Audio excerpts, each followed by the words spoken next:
میرے بھائیو، الاسراء والمعراج میں آپ صلی اللہ علیہ وآلہ وسلم کو کئی ایک مناظر دکھائے گئے، جو سورہ بنی اسرائیل کی آیت نمبر 7 جو آیت نمبر سٹارٹ میں 1 ہے، سورت نمبر 17، لِنُرِيَهُ مِنْ آیاتنا، تاکہ ہم اپنے بندے کو اپنی نشانیوں میں سے نشانیاں دکھائیں۔ وہ نشانیاں کون سی تھیں؟ ان پہ میں بولوں تو میرے بھائی تقریباً 3-4 گھنٹے اور لگ جائیں گے۔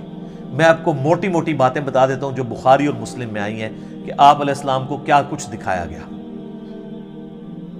نمبر 1، سٹارٹ ہوا شق الصدر سے، آپ علیہ السلام کا سینہ چاک کیا گیا، بخاری مسلم میں آتا ہے، اور جنت سے سونے کا تشت لا کے آب زمزم کا پانی ڈال کے جبرائیل علیہ السلام نے نبی علیہ السلام کا دل جو ہے وہ دھویا۔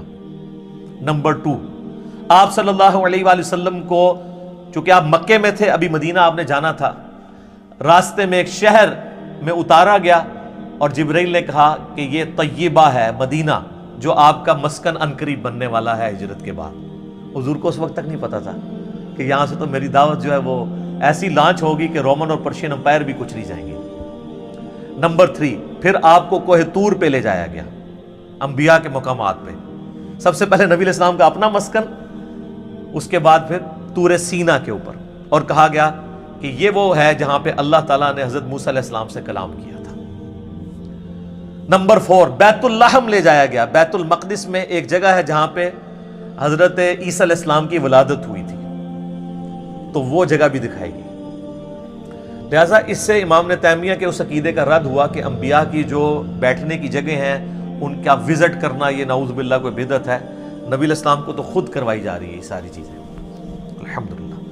اور صحیح بخاری میں اوپر تلے 10 احادیث ہیں کہ عبداللہ بن عمر اپنے سفر حج کے دوران ان جگہوں پر نماز پڑھا کرتے تھے جہاں پہ نبی علیہ السلام کے ساتھ جب انہوں نے سفر کیا تھا تو جہاں جہاں اتر کے نماز پڑھی تھی۔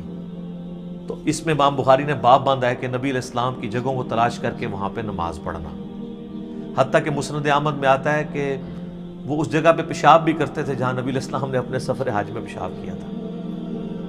بخاری میں الفاظ ہیں نافع کے کہ مسجدیں موجود تھیں راستے میں، مسجد کے پاس نالوں کے قریب جو پتھر تھے وہاں پہ وہ نماز پڑھتے تھے، مسجد میں نہیں پڑھتے تھے۔ وہ کہتے تھے مسجد تو بعد میں بنی ہے، نبی علیہ السلام نے اس پتھر پہ نماز پڑھی تھی۔ یہ اتباع سنت کا جذبہ تھا۔ تو ظاہر نبی علیہ السلام سے لیا۔ 4 چیزیں ہوگی جی، شق الصدر، مدینہ شریف دکھایا گیا، طور سینہ، بیت اللحم، اور اس کے بعد صحیح مسلم میں آتا ہے قبر موسیٰ دکھائی گئی۔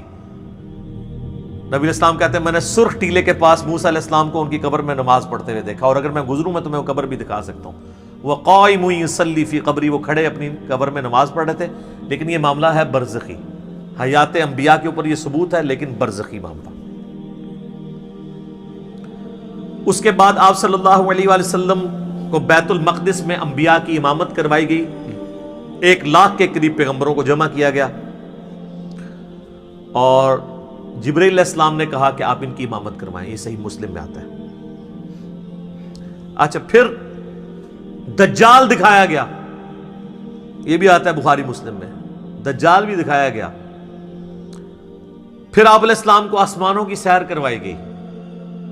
پہلے آسمان پہ آدم علیہ السلام سے ملاقات ہوئی، دوسرے پہ حضرت یحییٰ اور عیسیٰ سے، تیسرے پہ یوسف علیہ السلام سے، چوتھے پہ ادریس علیہ السلام سے، 5ویں پہ ہارون علیہ السلام سے، 6ٹھے پہ موسیٰ علیہ السلام سے، اور 7ویں پہ ہمارے جد امجد سیدنا ابراہیم خلیل اللہ علی نبینا وعلیہ الصلوۃ والسلام سے ملاقات ہوئی۔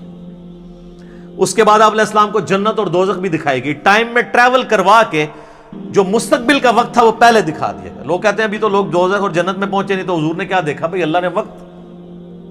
اور آپ یہ دیکھ لیں، یہ سب کچھ منظر کتنے زمانے میں طے ہوا ہوگا، لیکن ایک رات میں سب کچھ ہو گیا۔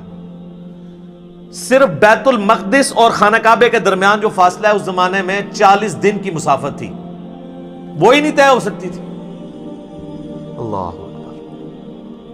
اسی لیے تو وہ آتا ہے نا المعجم الکبیر طبرانی کے اندر، اور دلائل النبوہ امام بیہقی کی کتاب کے اندر، اور کئی کتابوں کے اندر، کہ لوگوں نے آ کے حضرت ابوبکر کو کہا نا کہ تمہارا ساتھی تو یہ کہہ رہا ہے کافروں نے چھیڑنے کے لیے، اور انہوں نے کہا اگر وہ کہہ رہے ہیں تو میں تصدیق کرتا ہوں۔ تو اسی پر آپ کا لقب صدیق رکھا گیا کہ آپ علیہ السلام کی تصدیق کرنے والے۔ اس کے بعد بیت المعمور دکھایا گیا، بخاری مسلم میں آتا ہے 7ویں آسمان کے اوپر اسی خانہ کعبہ کی سیدھ میں ایک گھر ہے جس کا طواف فرشتے کرتے ہیں، بیت المعمور، وہ دکھایا گیا۔ اور سب سے بڑھ کے آپ کو سدرۃ المنتہا تک لے جایا گیا۔ یہ آخری حد ہے، زمین سے جتنی مخلوقات ہیں یا فرشتے ہیں وہ بھی سدرۃ المنتہا سے آگے نہیں جا سکتے۔ اس کا نام ہی ہے انتہا، مخلوق کی انتہا ہے۔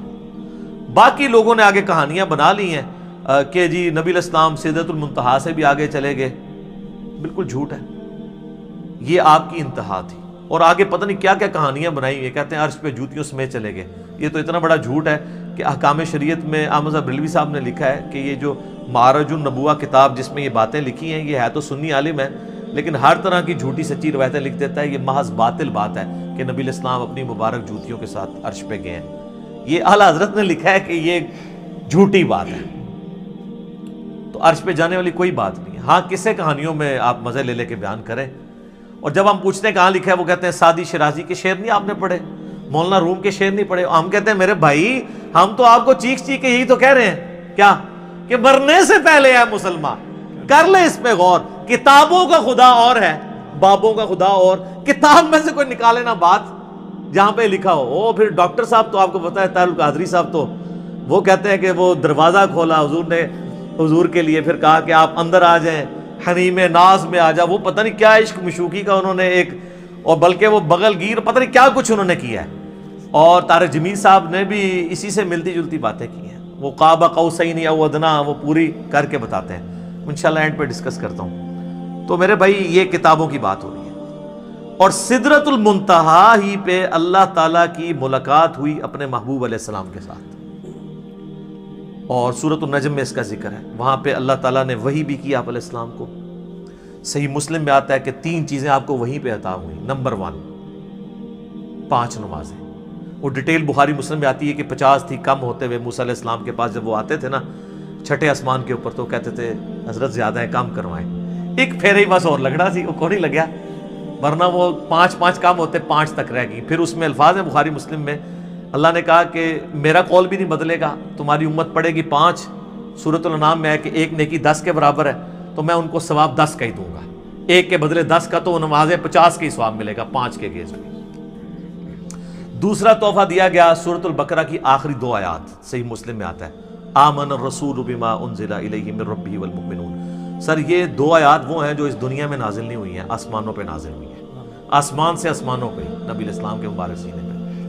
اور صحیح مسلم میں آتا ہے کہ تیسری چیز جو آپ کو دی گئی کہ آپ کا جو کوئی امتی شرک نہیں کرے گا نا میں اسے معاف کر دوں گا۔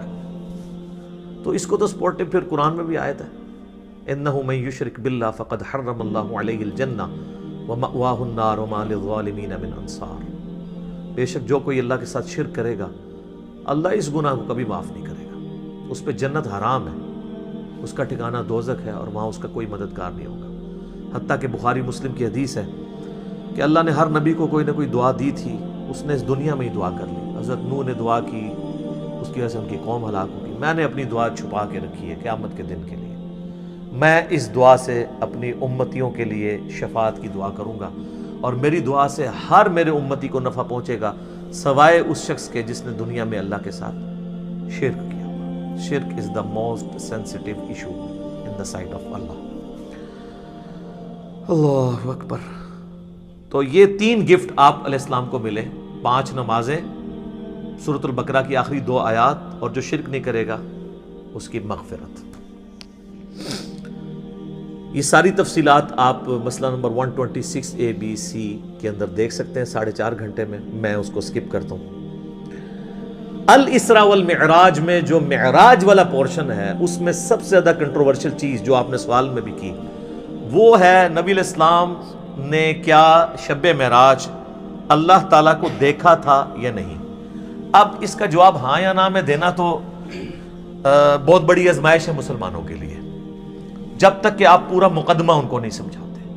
تو آپ اس پورے مقدمے کو سمجھیں گے تو آپ کے لیے معاملہ آسان ہو جائے گا۔ اس کی وجہ یہ ہے کہ یہاں پہ فرقہ واریت کا دین ہے، جس کو میں بابوں کا دین کہتا ہوں، اور آپ سے بار بار کہتا ہوں کہ مرنے سے پہلے اے مسلمان کر لے اس پہ غور۔ کتابوں کا خدا اور ہے، بابوں کا خدا اور۔ اچھا کہتے ہیں نہیں آپ کتابوں کا دین کہہ لیا کریں، بابوں کا خدا تو سب کا ایک ہے۔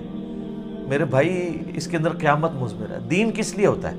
اللہ کی شناخت کے لیے۔ جب آپ کے بابوں نے اس اللہ کی شناخت ہی میں نہیں کروائی ہے جو پیغمبروں کے ذریعے اللہ نے کروائی تھی، تو ہم رونا روئیں گے نا کہ آپ کس اللہ کی بات کرتے رہے ہو۔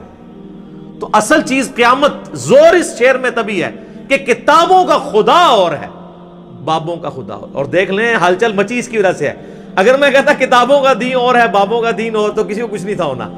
یہ اندر جو ہلچل مچتی ہے نا، وہ کہتے ہیں یار ہم پتہ نہیں کس خدا کو مان رہے ہیں، کتابوں والے خدا کو کسی اور کو نہ مان رہی ہوگی۔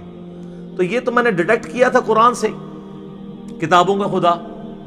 حضرت آدم علیہ السلام کو جب اللہ نے دنیا پہ اتارا، سورۃ البقرہ آیت نمبر 38، تو اللہ تعالیٰ نے ہماری ماں اور باپ کو یہی کہا تھا، قُلْ اهْبِطُوا مِنْهَا جَمِيعًا، اے آدم اور اس کی بیوی اور میری ان دونوں بندوں کی قیامت تک ہونے والی اولاد، اتر جاؤ زمین میں۔